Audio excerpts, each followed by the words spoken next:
여러분 반갑습니다.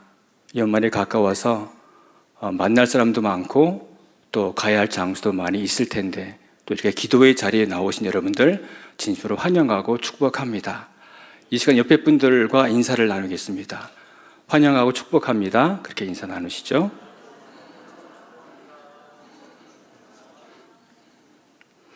감사합니다. 제가 얼마 전 첫 설교를 끝나고 이제 집으로 갈 때 제 오른쪽 좌석에 야당 의원 한 분이 타셔가지고 가까운 길인데 제가 부산 가는 줄 알았습니다.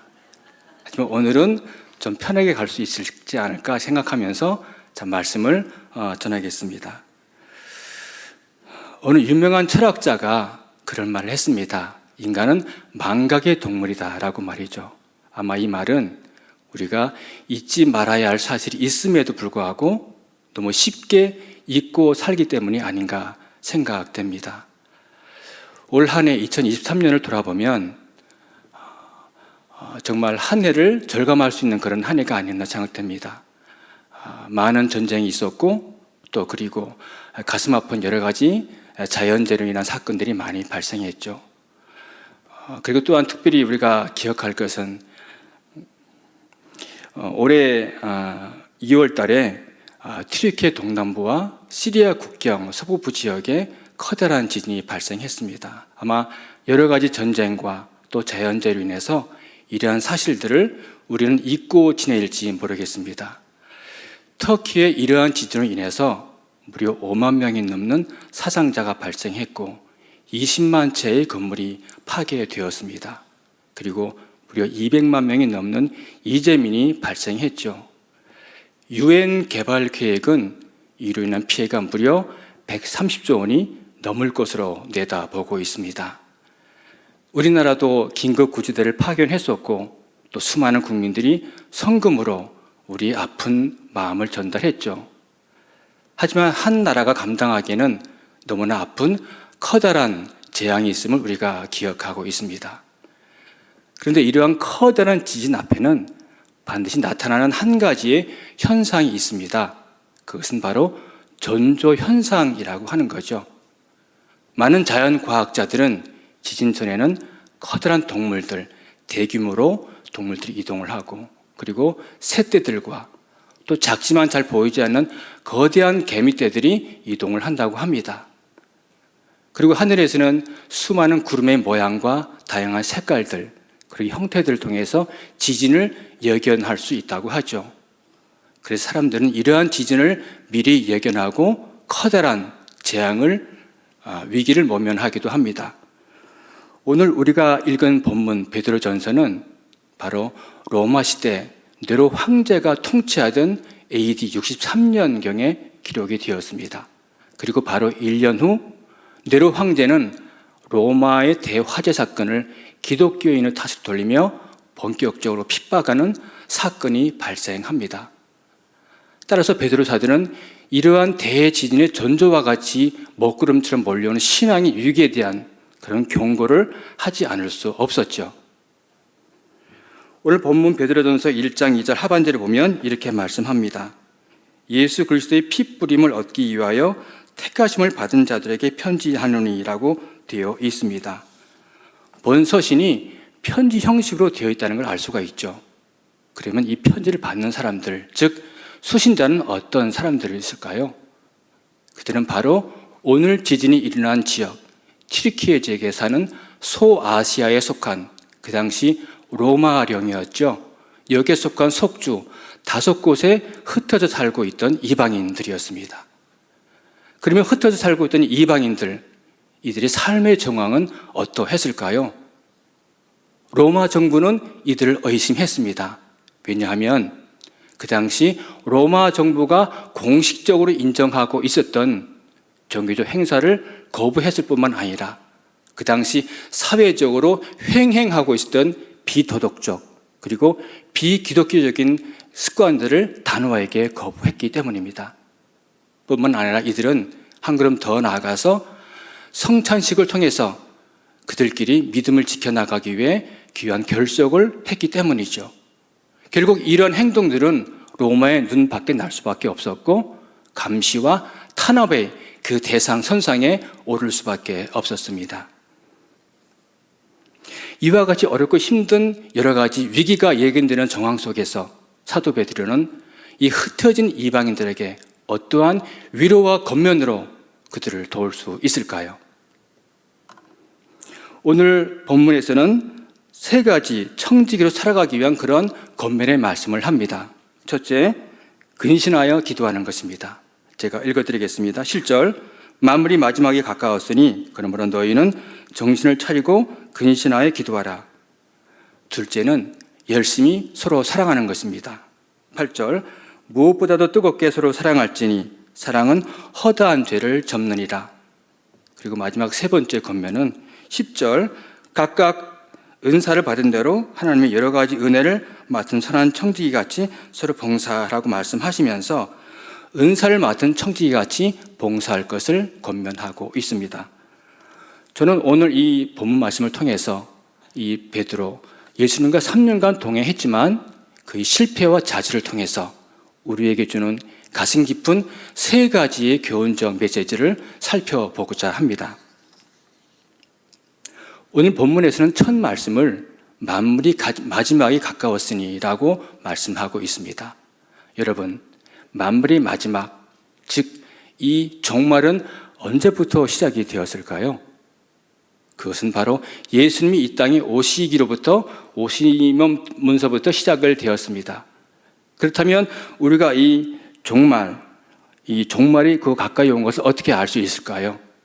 사도 베드로는 사도행전 2장 17절에서 요엘서를 인용하면서 이렇게 말씀합니다. 말세에 내가 내 영을 모든 육체에 부어주리니 라고 말이죠. 말세에 내가 내 영을 모든 육체에 부어주리니, 바로 이 말씀은 예수께서 이 땅에 오시고 십자가에 달려 돌아가십니다. 그리고 3일 만에 부활하시죠. 그리고 승천하시면서 말씀하셨어요. 내가 다른 보혜사를 너에게 보내주겠다라는 말씀의 의미로 받아들일 수 있습니다. 따라서 예수님이 이 땅에 오심은 만물이 바로 시작이 되었다는 것을 말씀하죠. 따라서 우리는 이미 시작되었지만 아직 완성되지 않은 종말의 시대를 살아가고 있는 겁니다. 그런데 우리는 통상적으로 이 종말, 재림을 우리들이 생각하는 이 세상적인 시간으로 생각하기 쉽습니다. 하지만 그것보다는 우리가 겪고 있고 눈에 보이는 모든 종합적인 상황적인 현상으로 임박해 있다고 봐야 한다는 것이 우리 개혁주의 종말론의 입장입니다. 그렇기 때문에 사도 베드로는 이 먹구름처럼 닥쳐오는 신앙의 위기 앞에 그 귀한 위기를 환기시킬 수밖에 없었던 거죠. 오늘 본문 7절 말씀에서는 첫 번째 당부를 근신하여 기도하라 라고 말씀합니다. 사랑하는 성도 여러분, 사도 베드로는 우리가 다 아는 것처럼 예수님의 12제자 중에 한 사람이었습니다. 그리고 그 중에 가장 사랑받는 수호제자 중에 한 사람이었죠. 하지만 기도의 실패로 인해 신앙의 좌절과 어려움을 겪은 사람이 또 있을까요? 예수님께서는 앞으로 당할 십자가의 고난이 너무나 고통스러우셨죠. 그래서 제자들과 함께 겟세마네 동산에 오르셨습니다. 기도하시기 전에 제자들에게 부탁을 하셨죠. 내가 고민하여 죽게 되었으니 나와 함께 깨어 있으라 라고 말이죠. 가서 기도하고 와보니 제자들 자고 있었어요. 다시 깨워서 재차 당부합니다. 시험에 들지 않게 깨어 기도하라 라고 말이죠. 그리고 가서 기도하시면서 하시는 기도가 할 수 있거든 이 잔을 내게서 지나가게 하옵소서 라고 고통 어린 그런 기도의 모습을 드리는 모습을 우리가 알 수가 있었습니다. 하지만 옆에서 제자들 어떻게 하고 있었나요? 자고 있었습니다. 그 중에 한 사람 바로 사도 베드로였죠. 그렇기 때문에 사도 베드로의 이 근신하여 기도하라는 당부에는 예수님의 제자였음에도 불구하고 기도에 실패했었기에 그가 당한 아픔 어린 그런 고백을 겉면으로 담아내고 있음을 알 수 있습니다. 최근에 한류 문화가 끝없이 상승하고 있죠. BTS는 너무나 다 잘 알려진 사실입니다. 세계적인 명품 회사들이 있습니다. 샤넬, 구찌, 에르메스 등과 같은 회사들이죠. 그런데 이 회사들이 최근에 홍보를 위해 별도의 전담 부서를 만들었다고 합니다. 왜냐하면 한국의 걸그룹들을 계약하고 관리하기 위해서이죠. 홍보 효과가 너무나 뛰어나다고 합니다. 그런데 최근 여기에 근무하는 직원들이 굉장히 어려움을 겪고 있다고 합니다. 왜냐하면 만기가 된 이 걸그룹들을 다시 계약하고 계약을 성사시켜야 되는데 그렇지 못할 경우엔 회사에서 쫓겨나기 때문이죠. 그러다 보니 아직 대외 활동을 준비 중인 그러한 그룹들에게 가서 계약하기 때문에 경쟁이 치열하다고 합니다. 동탄 신도시가 아니라 몽탄 신도시라는 말이 있습니다.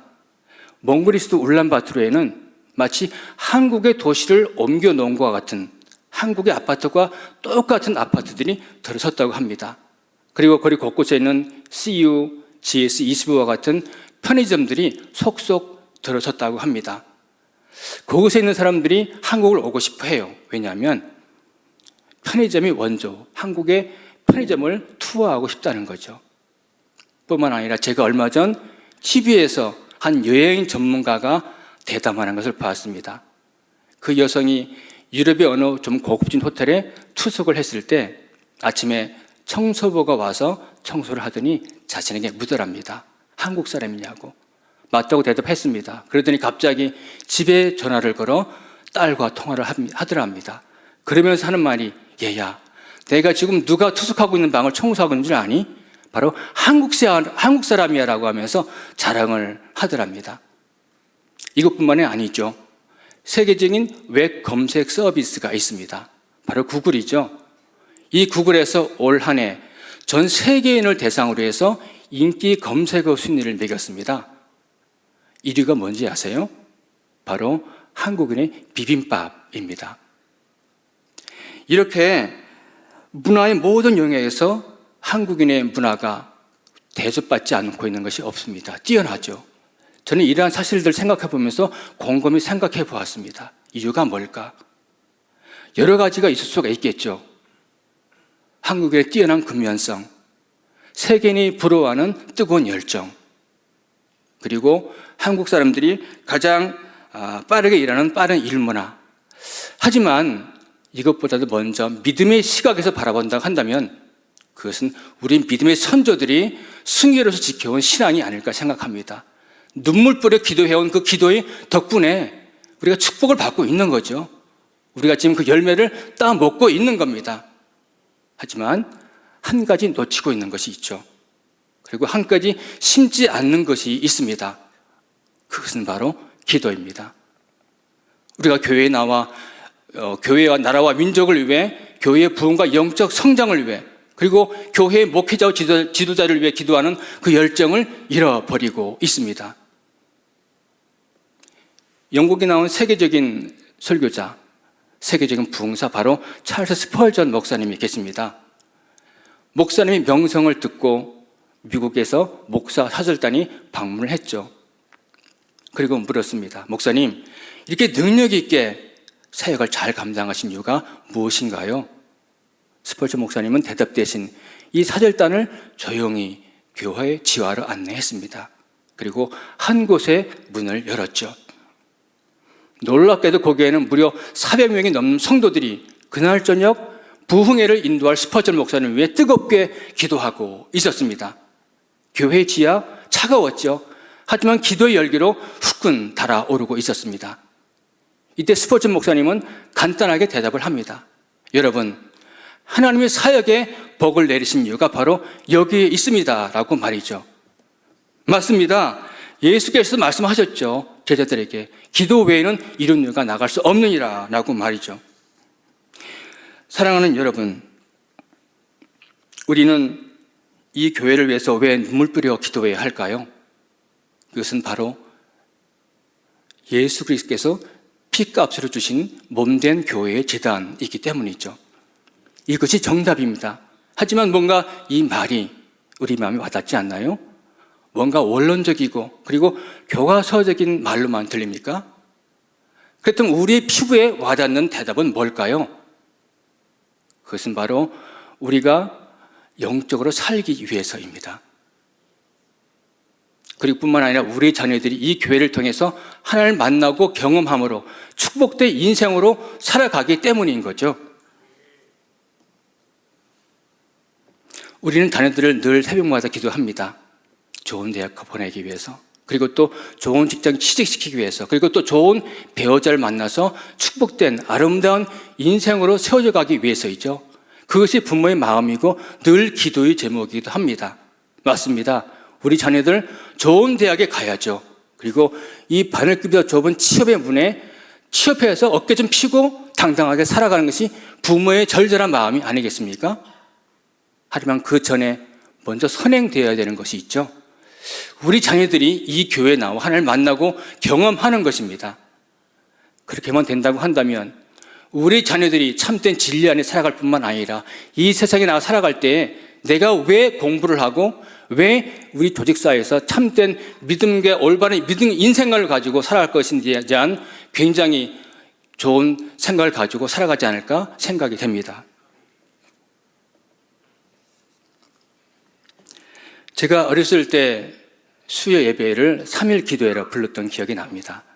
그리고 청년 때까지만 하더라도 금요 기도회를 금요 철야 기도회로 불렀던 기억이 납니다.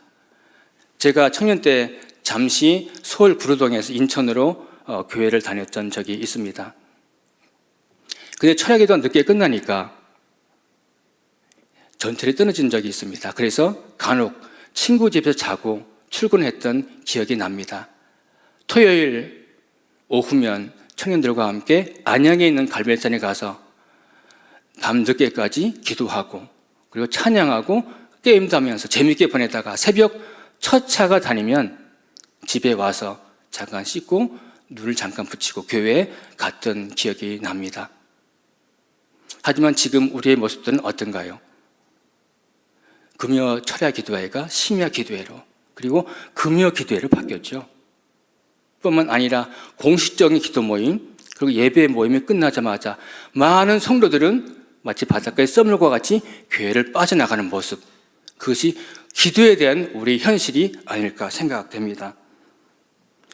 어쩌면 우리는 기도하기를 잃어버렸을 뿐만 아니라 우리의 기도를 통해서 역사하기를 원하시는 하나님 영광과 그 살아계시는 보기를 원하는 그 열정마저 잃어버려 가는 것이 아닌가 생각됩니다. 두 번째로 무엇보다 뜨겁게 서로 사랑하라고 말씀합니다. 사랑의 빚진 자라는 말이 있습니다. 이 말처럼 예수님과의 관계에 있어서 베드로 사도를 잘 드러내는 말이 또 있을까 싶습니다. 마가복음 14장에 보면 예수께서 십자가에 달려 돌아가시기 전 예수께서 대제사장의 뒤뜰에 갇혀 있을 때였습니다. 이때 베드로 사도 쫓아갔죠. 그 모습을 보고 한 작은 여종 하나가 나와 얘기합니다. 너도 같은 패잖아. 이 말에 사도 베드로는 두려워 떨면서 예수님을 저주하고 3번씩이나 부인했던 자신의 모습을 기억합니다. 예수께서 십자가에 달려 돌아가셨을 때 사도 베드로는 실망하고 낙담하여 고향으로 돌아가 물고기를 잡고 있었죠. 추운 새벽 예수께서 오셔서 따뜻하게 숯불을 피워 놓으시고 물고기와 떡을 구워주시며 제자들에게 말씀하십니다. 내가 날 사랑하느냐? 라고 말이죠. 그런데 이 베드로에게 물으신 사랑의 물음이 오늘 보면 무엇보다 뜨겁게 사랑하는 베드로 사도의 권면의 말씀에 녹아 있는 것을 우리가 알 수 있지 않습니까? 그렇습니다. 베드로 사도는 본문 8절에 서로 사랑하는 말 앞에 무엇보다도 그리고 뜨겁게라는 단어를 추가하면서까지 사랑에 빚진 자신의 안타까운 마음을 겉면으로 나타내고 있습니다. 어거스틴은 하나님의 도성이라는 책에서 사랑을 두 도성이 두 가지의 사랑에 의해 건설되었다고 말합니다. 지상의 도성은 하나님을 경멸하도 이끄는 자기 사랑에 의해 건설되었고 하나님의 도성은 자아를 경멸하도록 이끄는 하나님의 사랑에 의해 건설되었다는 거죠. 따라서 지상의 도성은 자신을 영화롭게 하고 하나님의 도성은 주님을 영화롭게 합니다. 그렇습니다. 베드로 사도는 그날 새벽 디베레 바닷가에서 예수님과의 만남을 통해서 지금까지 자신을 지배하고 있었던 자아가 철저하게 무너지는 것을 경험했죠. 그리고 무너진 그 빈 자리에 예수님의 사랑으로 인해서 하나님의 도성에 들어서는 충만한 경험을 했던 겁니다. 그런 건면합니다. 사랑은 허다한 죄를 덮는다라고 말했죠. 아가서 8장에서도 사랑을 말씀합니다. 사랑은 죽음같이 강하고 물로도 끌 수 없고 홍수라도 삼키지 못하는 것이 사랑이라고 말이죠. 어떻게 사랑이 뜨겁지 않을 수 있겠습니까?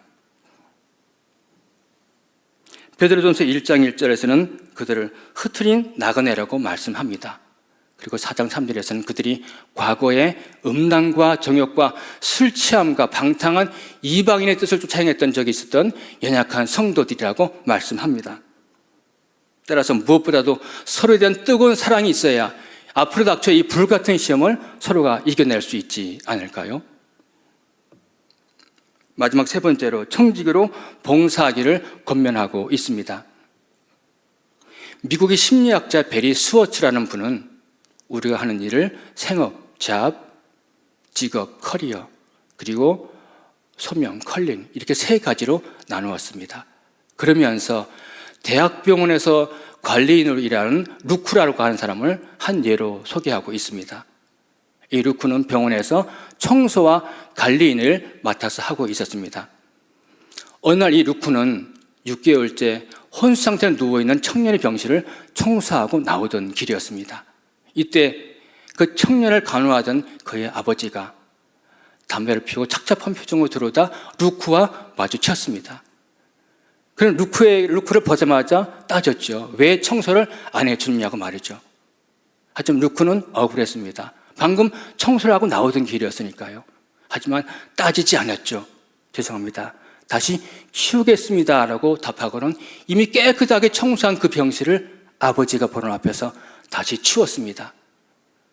나중에 루크는 이렇게 이야기합니다. 저는 그분을 이해합니다. 6개월째 혼수 상태인 아버지로 인해 세상이 얼마나 원망스럽겠어요. 여기에서 심리학자 스워츠는 루크가 소명이 무엇인지 이해하고 있다고 보았습니다. 그에게 주어진 관리인이란 단순한 일 너머에 있는 병원 직원이 본질적으로 알아야 할 의무, 다시 말하면 환자와 그의 가족이 병모에서 벗어날 수 있도록 최대한 돕는다에 집중하고 있었다는 거죠. 그렇습니다. 청직이란 생업에 얽매인 자도, 그렇다고 직업에 얽매인 자도 아닙니다. 어디에 있든 무슨 일을 하든지 간에 바로 소명감이 충만하게 젖어 있는 자를 말하는 거죠.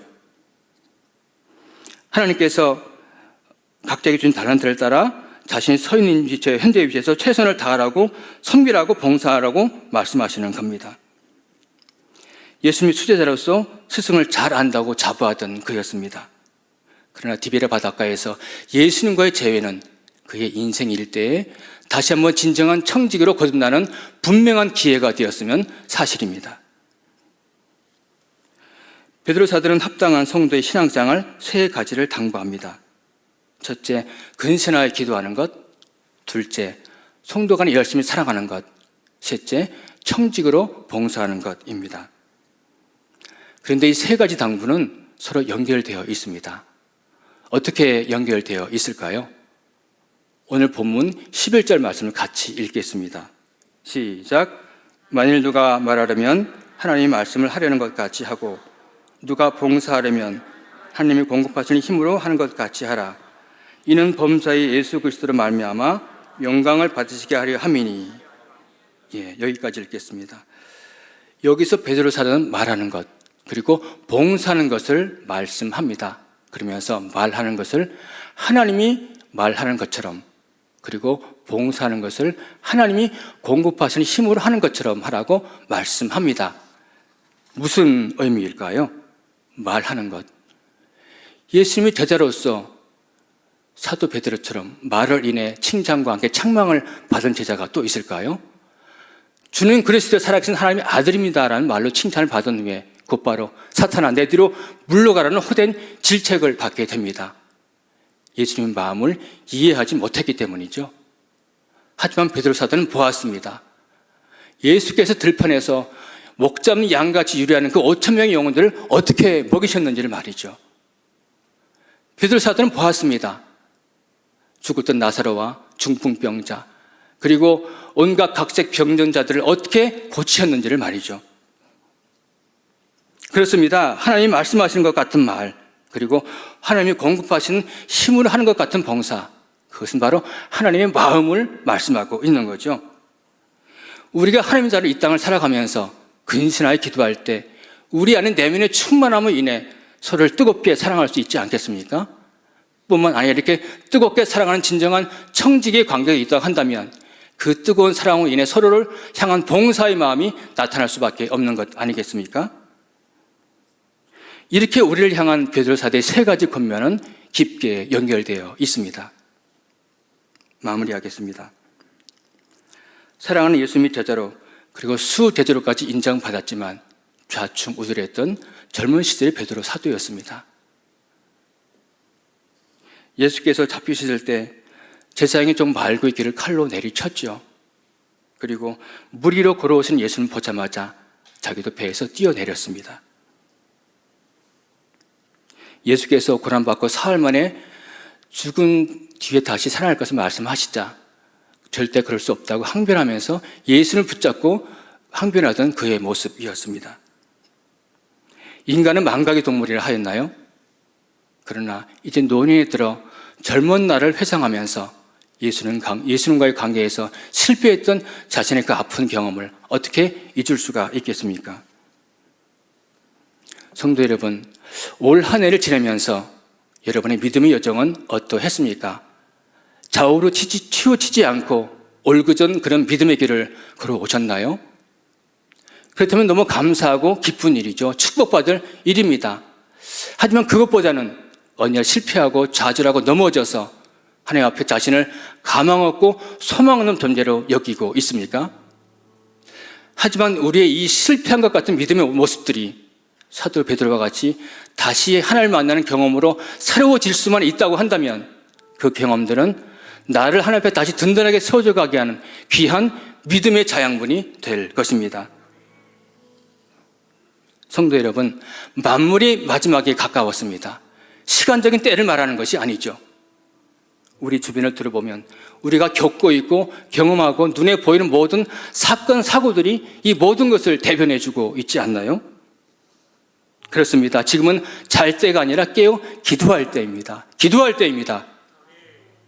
우리는 그리스도께서 어제 죽으셨고 오늘 아침 일어나셨으며 다시 내일 오실 것처럼 사는 그러한 긴장감이 있는 믿음의 지혜가 우리 삶의 현장에 나타나야 합니다. 우리는 서로 사랑해야 합니다. 세상 모두 사랑 없어 냉랭하다고 합니다. 곳곳마다 사랑 없어 탄식 소리 뿌리라고 합니다. 기결 중에 있는 용 사랑받기 원하고 아이들도 서로 사랑받기 원한다고 바로 어메이징 그레이스 평곡한 엑셀 교수가 우리에게 다시 사랑할 것을 간곡히 호소하고 있습니다. 우리는 내가 주인이 아닌 하나님의 마음을 품은 청지기의 삶을 살아야 합니다. 그래서 한 문화로 10문화를 남긴 종과 같이, 그리고 5문화를 남긴 종과 같이 헌신하고 충성해서 이 땅에서 하나님 나라를 확장시키는 귀한 일꾼이 되어야 합니다. 언젠가 우리 모두는 하나님 앞에 서게 되겠죠. 그래서 하나님께로부터 잘했다, 착하고 충성한 종이라는 칭찬과 함께 10거울, 그리고 5거울을 축복으로 상급으로 받는 그런 놀라운 은혜가 우리에게 있어야 하지 않겠습니까? 이러한 축복된 청지기의 삶이 저와 여러분에게 충만하기를 간절히 축원합니다. 찬양하겠습니다.